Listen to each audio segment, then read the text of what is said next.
इस देश में कभी हिंदू खतरे में है तो कभी मुस्लिम खतरे में है। ऐसा कहकर हम लोगों को जाति के नाम पर, धर्म के नाम पर आपस में लड़ाया जाता है ताकि हम लोग ये सब चीज़ों में उलझे रहें और नेता लोग मलाई खाते रहें। हमारे देश में 50% ऐसा नेता है जो हिंदू मुस्लिम करके जाति के नाम पर लोगों को आपस में लड़ा करके चुनाव जीतना चाहता है।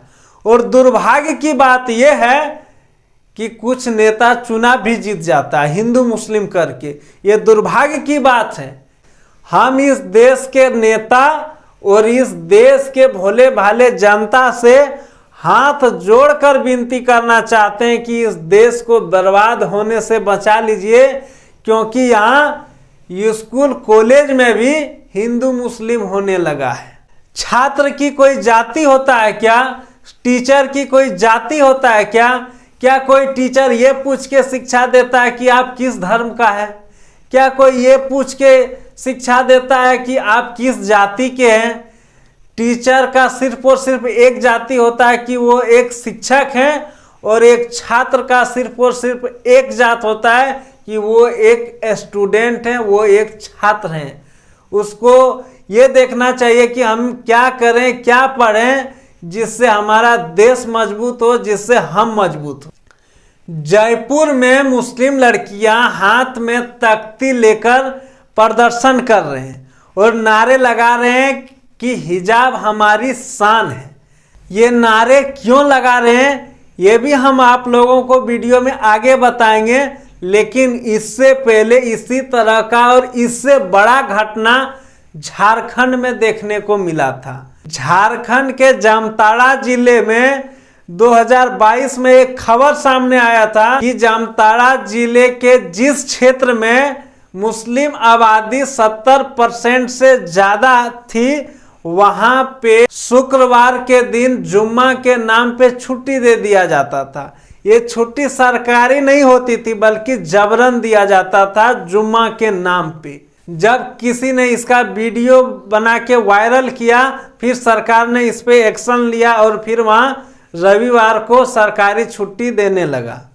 गूगल में इसको लेके आप सर्च मारिएगा कि जामताड़ा जिले में कहाँ पे शुक्रवार के दिन छुट्टी दिया जाता था और क्यों दिया जाता था, आपको सारी जानकारी मिल जाएगी। जो भी सच्चाई है आप जान जाइएगा।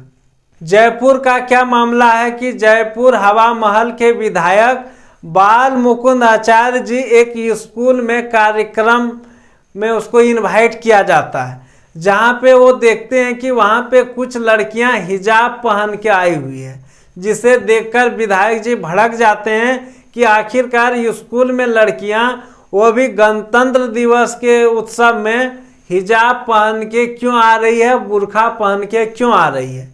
ये बुर्खा को देख के विधायक जी भड़क गए और अगले ही दिन जयपुर में हिजाब हमारी शान है के नारे लगाने लगे, विधायक जी के खिलाफ कार्रवाई की मांग करने लगे।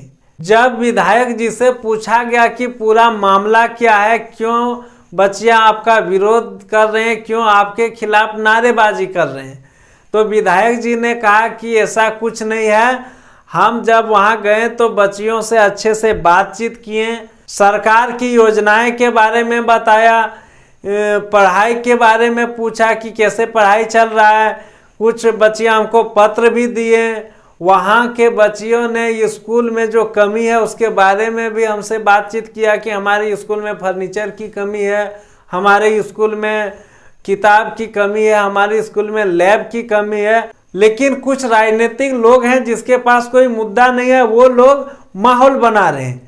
जो लड़कियां विरोध कर रही है, पता नहीं कि वो उस स्कूल की है या नहीं भी, ऐसा विधायक जी कह रहे हैं। विधायक जी ये भी कह रहे हैं कि गणतंत्र दिवस का उत्सव हो या वार्षिक उत्सव हो या फिर देश के आज़ादी का उत्सव हो, स्कूल में ड्रेस कोड लागू नहीं है। बच्चियां हिजाब पहन के पढ़ने आती है, अजान के समय पढ़ाई रोक दिया जाता है, कुछ बच्चे स्कूल में ही नमाज पढ़ने लगते हैं।